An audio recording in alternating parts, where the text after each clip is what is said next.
নমস্কার বন্ধুরা, আমি দিশা। আজকে চলে এসেছি একটি নতুন ইউনিক টেস্টি খাবারের রেসিপি নিয়ে। দেখতেই পাচ্ছ, গুড ডট কোম্পানির ভেজিটেরিয়ান বাইটস। এটি ভেজিটেরিয়ানদের জন্য ভীষণ ভালো একটা প্রোডাক্ট। যারা মাংস খান না তাদের পরিপূরক পুষ্টি হিসেবে এই খাবারটি কোম্পানি বানিয়েছে।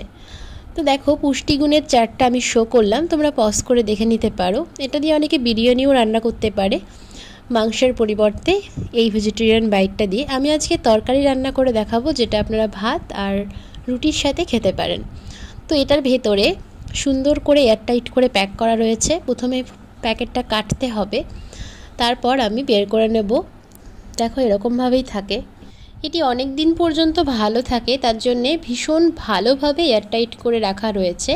এটার মধ্যে মশলা টশলা কিছু মাখানো রয়েছে ভেতরে, কিন্তু তবুও সব কিছু অ্যাড করতে হবে। আমি এটাকে কেটে পিস করে নেব, দেখতে থাকো। এটা খুব একটা শক্ত না, হাত দিয়েই পিস করা যাবে। ভালোভাবে আমি ছোট ছোট করে পিস করে নেব, যাতে খেতে আরও বেশি টেস্টি হয়, তাড়াতাড়ি গলে যায়। এটা নরমই, কিন্তু তবুও ছোট ছোট করে পিস করলে খেতে বেশি টেস্টি হবে। আমি ওই প্রোডাক্টটাকে খুব ভালোভাবে ছোট ছোট পিস করে নিচ্ছি। খুব সুন্দরভাবে ছোট ছোট করে পিস করে নেওয়ার পর আমি ওভেনটা অন করে কড়াইটা বসিয়ে দিয়েছি। কড়াইটা খুব ভালোভাবে গরম হয়ে যাওয়ার পর আমি তেল দেব, এবং তেল দেওয়ার পর এখানে আলু দিলে আলুটাকে ভেজে নিতে হবে। কিন্তু আমি আলুটা অন্য কড়াইতে ভেজে নিয়েছি, তাই আমি সরাসরি এখানে ফোড়ন দিয়ে দেব। একটা শুকনো লঙ্কা, তেজপাতা আর গোটা গরম মশলা, এলাচ, লবঙ্গ আর দারচিনি। ফোড়নটা ভালোভাবে নেড়েচেড়ে নেওয়ার পর আমি একটা মাঝারি সাইজের পেঁয়াজ কুচিয়ে রেখেছিলাম, সেটা দিয়ে দিলাম কড়াইতে। সেটা খুব ভালোভাবে লাল হয়ে ভাজা হয়ে আসার পর আমি এখানে মশলা বেটে রেখেছিলাম মিক্সিতে। আদা, রসুন, দুটো পেঁয়াজ, অর্ধেক টমেটো আর দুটো কাঁচা লঙ্কা দিয়ে সেই পেস্টটাকে আমি কড়াইতে দিয়ে দেব। তারপর নেড়েচেড়ে খানিকক্ষণ রান্না করার পর আমি গুঁড়ো মশলাগুলো দিয়ে দেব। 1 চামচ নুন, 1 চামচ হলুদ, 1 চামচ লঙ্কার গুঁড়ো, 1 চামচ ধনিয়া পাউডার আর 2-4 দানা চিনি। সব মশলা ভালোভাবে অ্যাড করে আমি নেড়েচেড়ে নেব। আর পাশের কড়াইতে আমি আলু ভেজে রেখেছিলাম, সেটা একবার দেখিয়ে দিলাম। মশলাটা যখন কড়াইতে লেগে যাবে, তার জন্য একটু একটু করে জল ব্যবহার করেছি। বেশি তেল ইউজ করব না বলেই যখন লেগে যাচ্ছে হালকা হালকা করে আমি জল দিচ্ছি। এতে রান্নার টেস্টটাও ভালো থাকবে, হেলদিও হবে।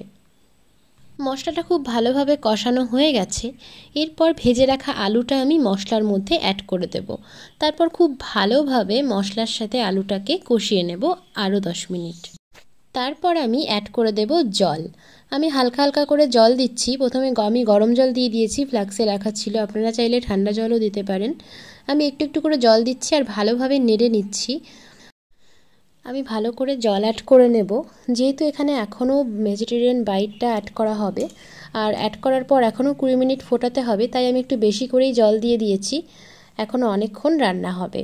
তারপর খানিকক্ষণ ঢাকা দিয়ে ফুটিয়ে নেওয়ার পর আমি ভেজিটেরিয়ান বাইটটাকে দিয়ে দেব।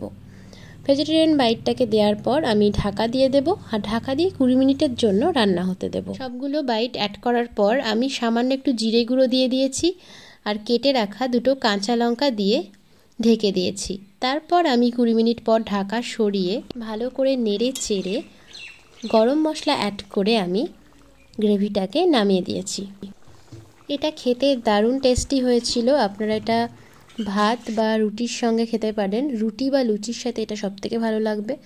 যারা মাংস খান না বা যারা মাংস খান, সবাই এটা টেস্ট করে দেখতে পারেন। এটা দারুণ দারুণ খেতে। দেখা হচ্ছে নেক্সট ভিডিওতে। টাটা, ধন্যবাদ।